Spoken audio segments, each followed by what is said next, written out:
Hi, I'm Marie and I'm going to show you how I use the wet into wet technique to create natural looking markings and edgings on my watercolour flowers.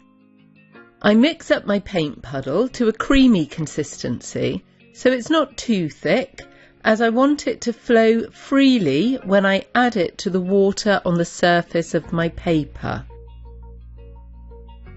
So once I have a puddle of water on my paper, I drop in my mix. I'm just loosely creating a shape here. As you can see, the edges are spreading out quite naturally.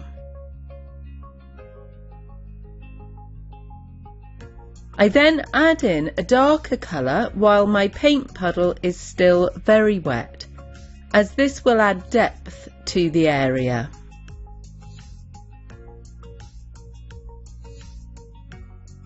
And then I can use my clean, damp brush to just touch around the edges so that I can control them a little and how far the paint spreads out. And also, by just dabbing in the centre, it helps the darker colour settle into the first layer of brighter paint. Then I take a smaller brush, and you can see here how I just make small dots or blemishes that also dissipate at their edges, making them look very natural, and adding the slightly darker touch of colour into the centre just adds definition to the mark. And then I can continue to play and experiment and make them any size or shape that I want.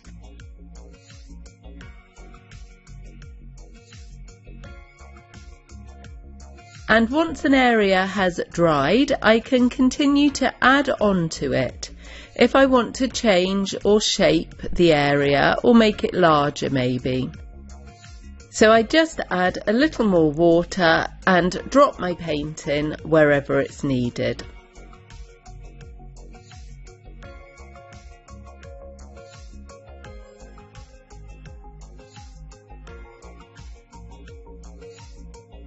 So here I'm going to paint in the pattern that is on my orchid petal. I've wet the surface where I'm going to drop my paint in. I'm very careful to only wet the area that I want the paint to flow into. So it will still have natural edges, but the paint will be constrained by the water on the paper. And so I'm looking at my subject and loosely picking out the pattern that the markings on these petals make.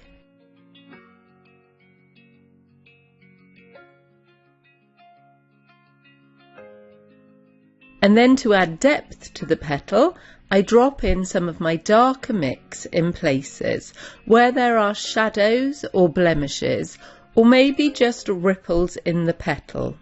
And this creates form so that the petal is not completely flat.